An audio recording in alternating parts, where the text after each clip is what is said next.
Good, man.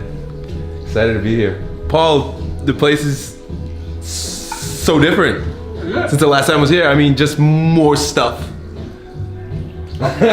More paintings, more books. A lot more paintings, a lot more books. I like the clutter. The book issue never stops. And congratulations on your new child. Oh yeah, I'm excited, man.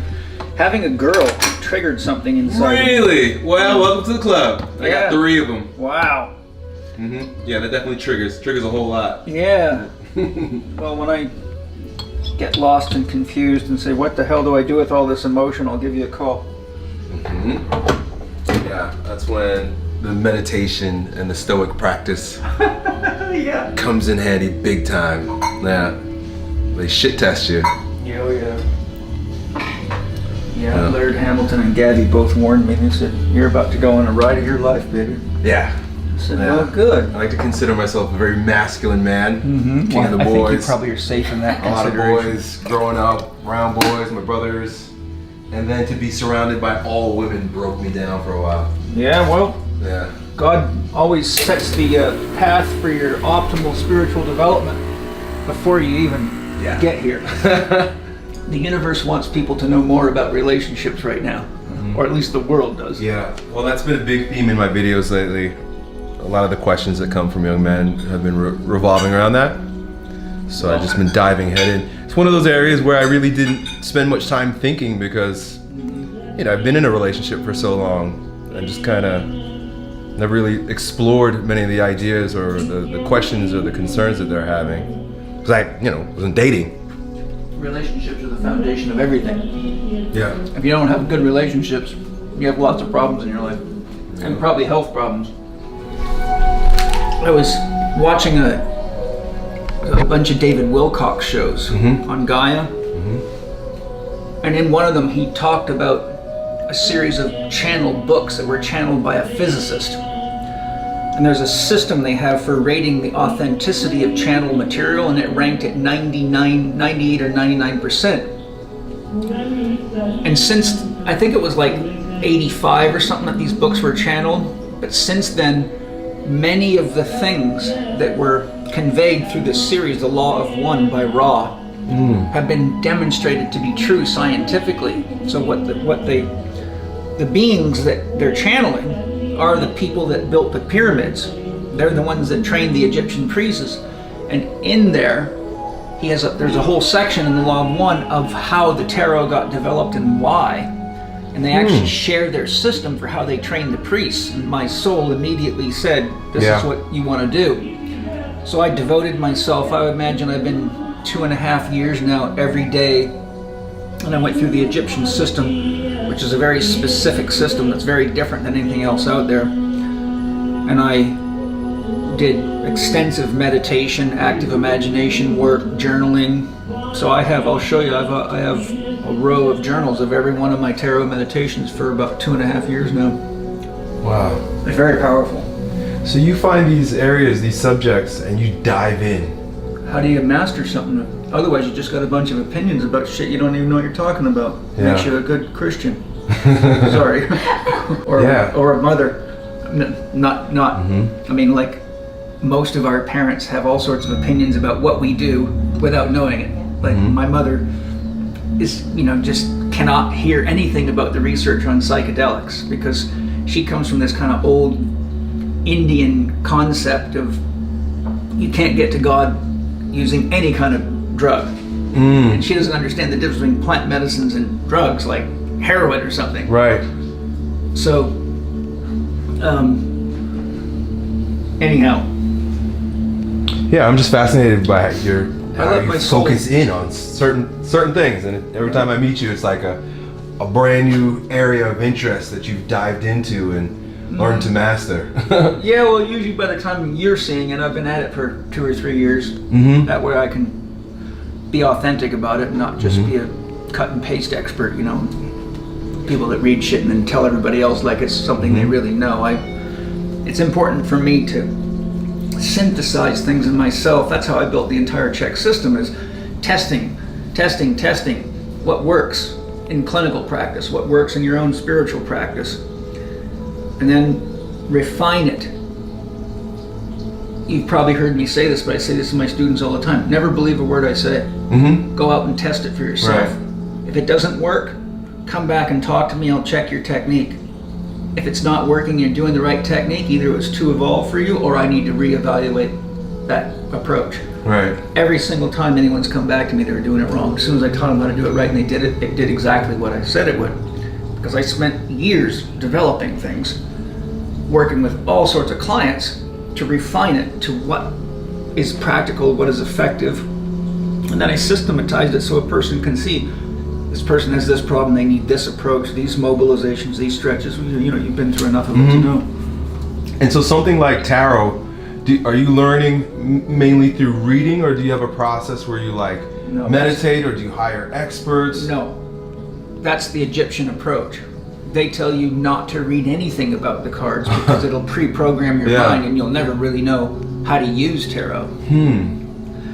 There's a system that they developed where you take each of the major arcana and you start with 0 and then you go one at a time through the major arcana and you meditate on those cards until you actually can embody that archetype within you and begin to have an active relationship with it as a living being.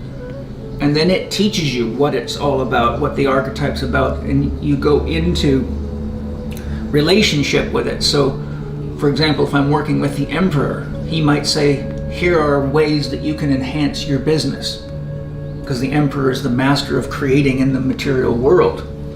Or if I'm, say, having a hard time getting deep into my meditation practice for some reason, then the High Priestess is the master of the inner world, which is archetype 2.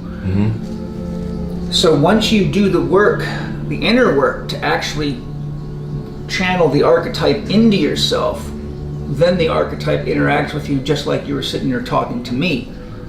But a person has to grow themselves to the point where they can actually work with their inner vision.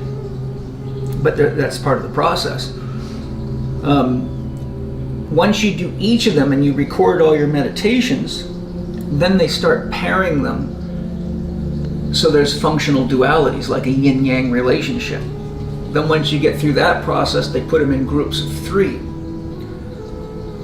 So you have the power triangle, Father, Son, Holy Ghost, Brahma, Shiva, Krishna. By the time you get through that, you are already deeply enough connected to the archetypes. And so what you find is that there are kind of textbook meanings behind them, but those are usually very shallow. It would be like saying everybody should do a deadlift. Right. Well, my grandma just blew her back out because she listened to you, right? So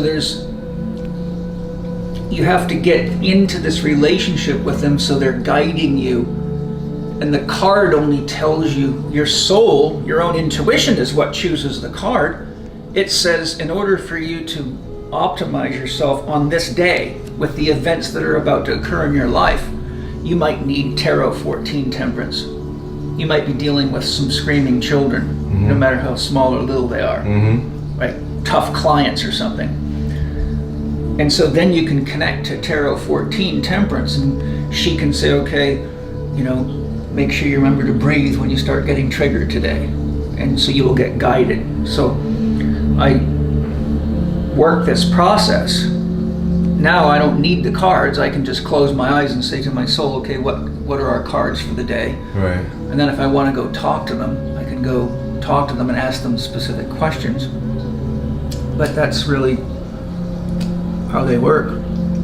But and this process that you just described was something that you learned? I learned from studying the Law of One. Got it. It's a series of 5 books. I mean, it's, you know, I can show it to you. It's not like reading. I mean, it's channeled by a physicist, so it gets into everything from how the universe is constructed to, you know, quantum physics to, it's deep, man. So channeled, when you say it was channeled, is that, and you mentioned Egypt, was it like the Pleiadians? No, it's Ra. So the entity they're channeling is Ra, which is really essentially the oversoul of the beings that come from another dimension. from the fifth dimension, if I remember right, and they came to Earth to do the work to stabilize the planet, to prepare it for our development. Now, here. Yeah. Do you know Barbara Marciniak? She speaks a lot of what you're just talking about. Here it is, right here. A raw material. Yeah. Would you mind if I took one out to look? Yeah, go ahead.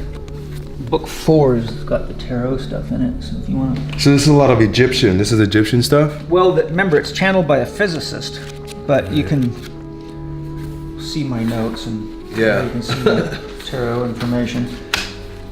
And so they basically, they're in sessions. They did this for multiple years, so it tells you session number, what day it was, 1982. And it's like they have gone into dialogue with this conscious entity, Ra. And so Ra channels things to them, but the physicist is asking them all sorts of questions, like, how did the pyramids get built? Right. Where did the tarot come from? Why is it here? And it's 5 books of that, and it goes into everything from the structure of the human psyche to the creation of the atomic world and the subatomic world it's very deep. This is not like reading typical channeled fluffy stuff, man. This is full on. And like I said, many of the things they said had not been demonstrated yet scientifically, but since then, many things in these books were identified by science. And when was this written? In the 80s. Look at the copyright date in the front. And what's an example of one of the things that came about? Oh, things like 1984. The structure of the universe, or what certain planets are, or what their functions are. The structure of the universe. Atomic structures, or there's a lot. You'd have to go through it. It's really deep. I'm fortunate that I get bobcats coming right to my window and staring at me. Yeah. I get coyotes, I get deer in the garden. I got tons of beautiful bird life out here. Is this orgone? It's an orgone generator. You want to try that? Generator. Okay. Yeah, they're made by a lady named Michelle Hood. They're based on Reich's concepts of orgone. So they just create it. Basically, the way I would describe what they do is, how if you walk if you're moving into a new house and it's got no plants in it, how it feels, and then how it feels when you put plants in it? Yeah. Those generate the energy that plants and trees do. So if the house is completely empty and then I brought one of those in, it would have a very similar feel if you had it decked out like I do with plants and trees. Yeah. Can you tell me who these are we're looking at? Yogananda is right here. His teacher was Sri Yukteswar. That's the master that initiated him. Lahiri Mahashai was Sri Yukteswar's teacher. Babaji's about 5,000 years old. Krishna is the most ancient in the Hindu lineage. He's considered a god, and that's Jesus. And love it. So all the Self-Realization Fellowship Temple ceremonies begin with a prayer, and it starts, Heavenly Father, Jesus Christ, Paramahansa Yogananda, Sri Yukteswar, Babaji, Krishna, Jesus, Buddha, saints and sages of all religions, we humbly bow to you all. I love it. And that's the day I got there, after being in a Christian church, I knew I was right where I was supposed to be. Yeah. None of this bashing and you're wrong. Yeah. It's all God. And it is. Yeah. And these are people that I give thanks to. David Bohm, the famous quantum physicist, Itzhak Bentov, who was the first one to investigate scientifically how meditation works on the human being and is the inventor of the pacemaker. Arthur M. Young is the inventor of the Bell helicopter and devoted his life to consciousness studies, invested his money in studying consciousness and wrote amazing stuff on consciousness. This is a pile of stuff in here. These are all university courses that I've studied. I won't bore you with the details. Remember you showing me your Osho notebooks in there. Yeah, well that's Osho's lectures right there. So there's about 500 hours of Osho's lectures. I got millions of DVDs, and millions is a metaphor, of course, but university courses from all sorts of topics. I've got hundreds of my notebooks back there from all my years of studies. And then the rest of these are all books on health. Right, there you go. That's my notes on my studies of Osho right there. So there's about 800 pages of handwritten notes. The grand majority of those notes come from studying the lectures, though, because as busy as I was, the best thing I could do is every time I would work out, I would wear my, because like I said, I had a sports cassette player that was for exercising, and so I would write my notes on my rest periods. And so for 5 years, every workout was Osho. Wow. And so that's what happened. How do you reconcile that, given that maybe Osho is considered a master? I know I have some friends that they lived with him. Yeah, I know many people that lived with him. To see that maybe he was wrong. One of my massage therapists was a sannyasin for 9 years living with him. I've met probably 8 people that lived with him. Yep. Personally. The answer to your question is, what is a master? A master is someone that knows a lot more than other people. But there's always someone that knows more than the master. Got it. And they always had a master. I just showed you all the masters that were the masters of each other. Yeah, yeah. And so, as I often tell people, look, enlightenment is not something that happens to you and then you know everything and you are everything. It's an infinite process. Right. It never ends. If you reach the top of this dimension, there's still a gazillion dimensions beyond the earth plane. Earth is an elementary school for souls. When you graduate from Earth, you become a citizen of the universe.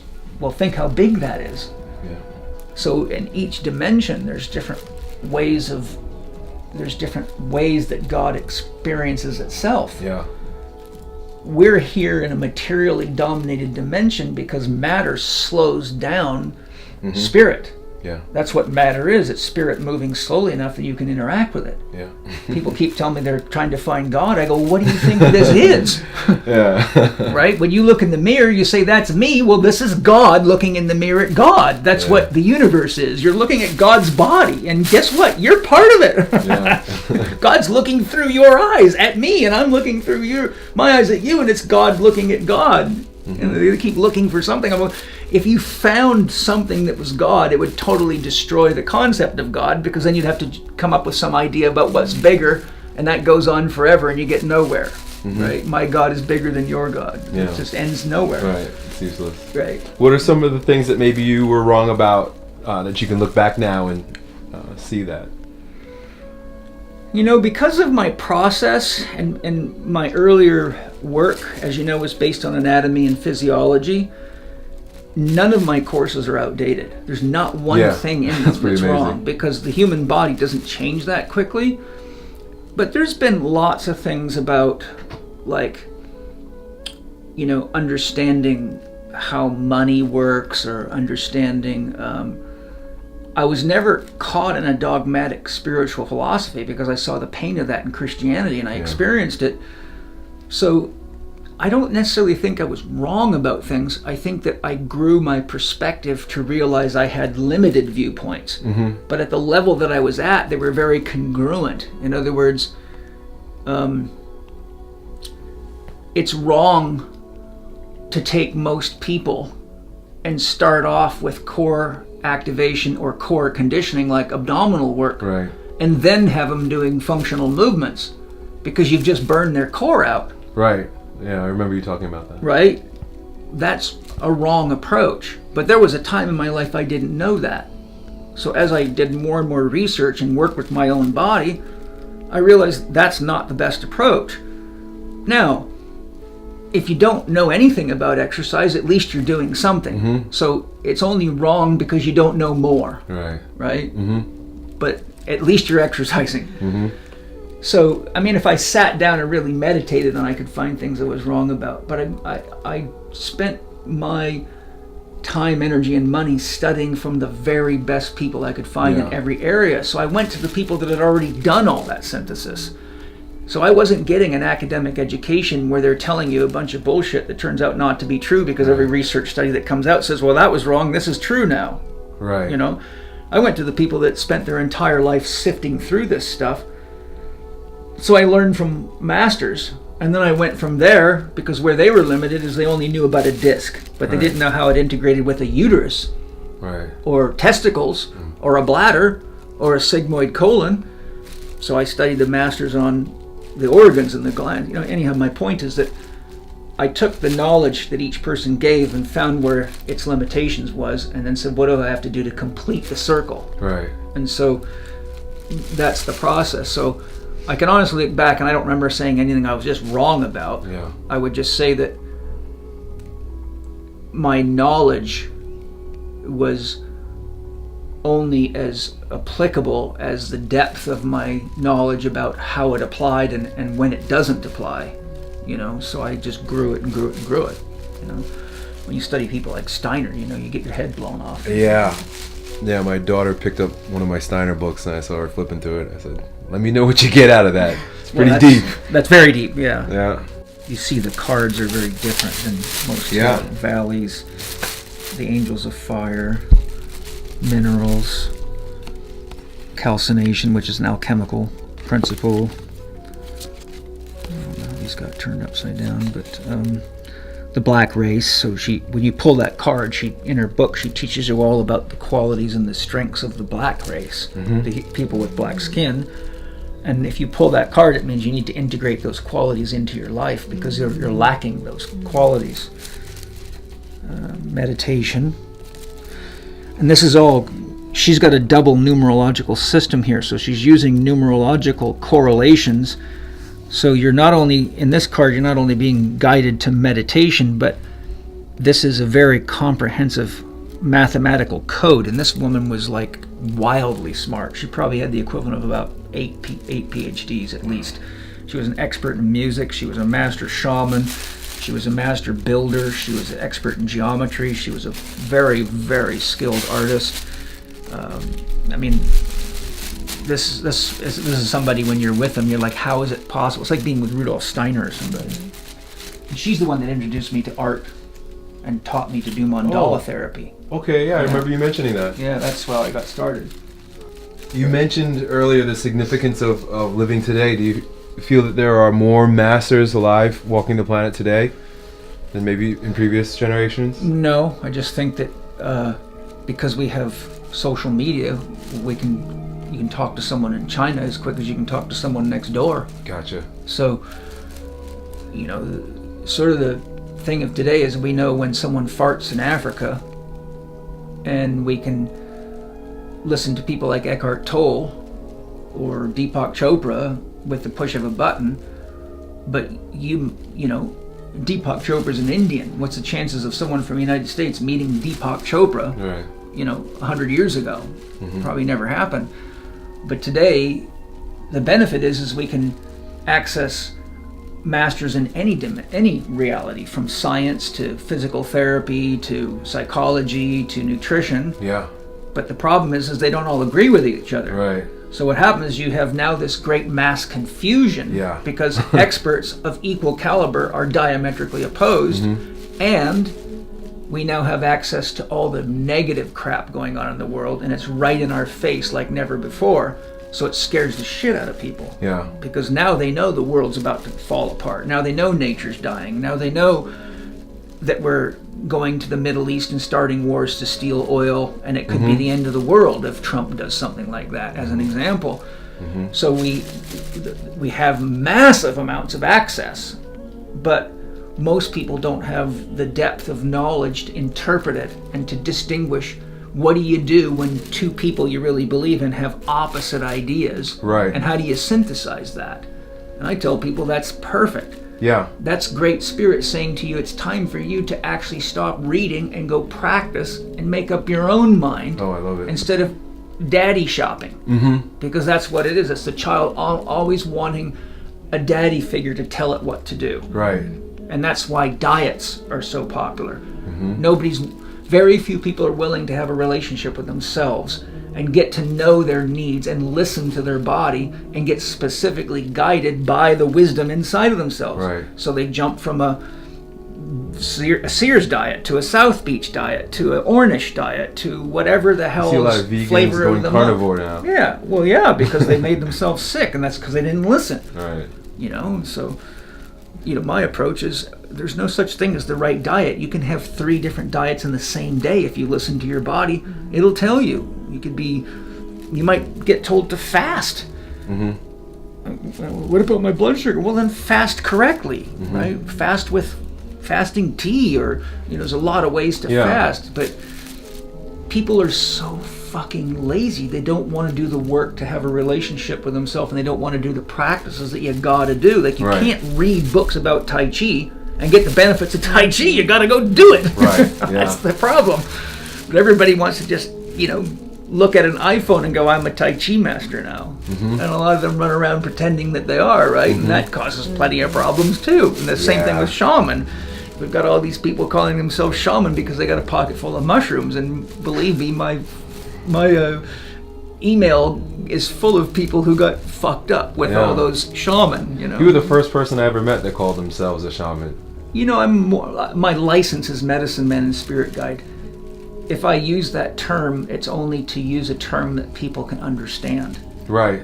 And I practice what I call modern shamanism, which is a mix of all the teachings in HLC 3, 1, 2, and 3, plus working in other dimensions, plus I'm a remote viewer, so I have the abilities that are traditionally ascribed to a shaman, but I don't only use ancient technologies. I use a mix of the best of the modern world and the best of the ancient knowledge to produce a synthesis that's more powerful. You know, there's many limitations to traditional shamanism that can be overcome with current science. Yeah. So, yeah. I don't generally run around telling people I'm a shaman, but if someone asks me, I say, yes, I practice shamanism and I do have those abilities, but my license is medicine man and spirit guide because it's really what I do.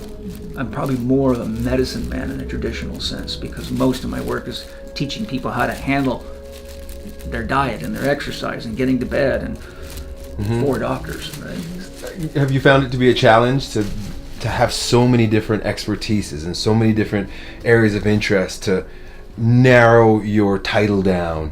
Well, I'm a holistic health practitioner. That's my title. Which means everything. Which means anything that's holistic health. Yeah. And the universe set it up perfectly for me because in California, basically the scope of practice for a holistic health practitioner is you can do anything that uses natural means to help somebody get better from physical, emotional, or mental problems.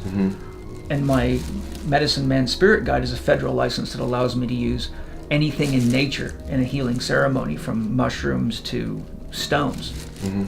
But it's illegal to use a synthetic, like I can't use LSD or MDMA because those are manufactured in laboratories. Right.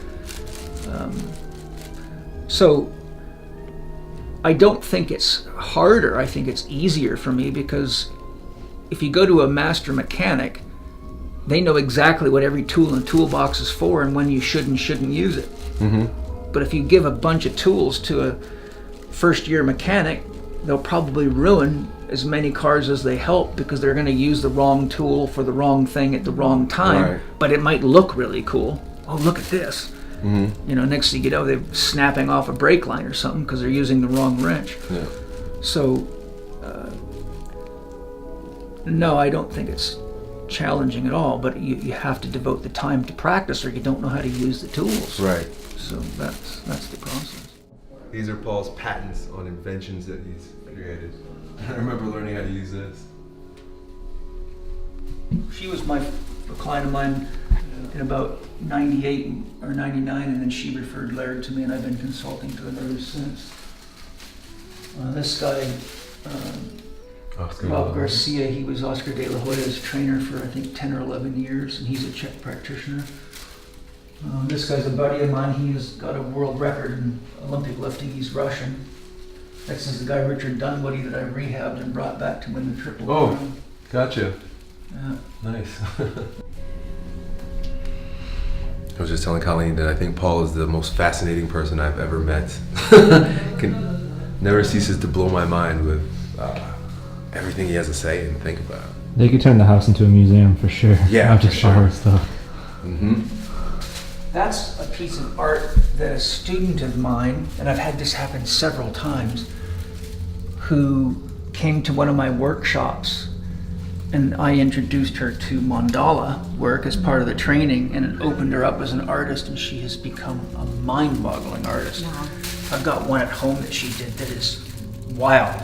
It's amazing. And she does this, she's a healer, so she uses art as healing. So these are like healing oracles.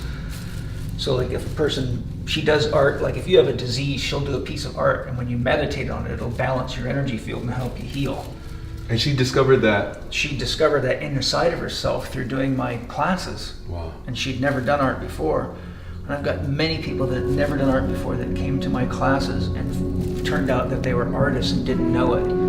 And I get stuff sent to me from all over the world from my students, and the art is mind-boggling. I mean, it's good enough to sell. It's really good.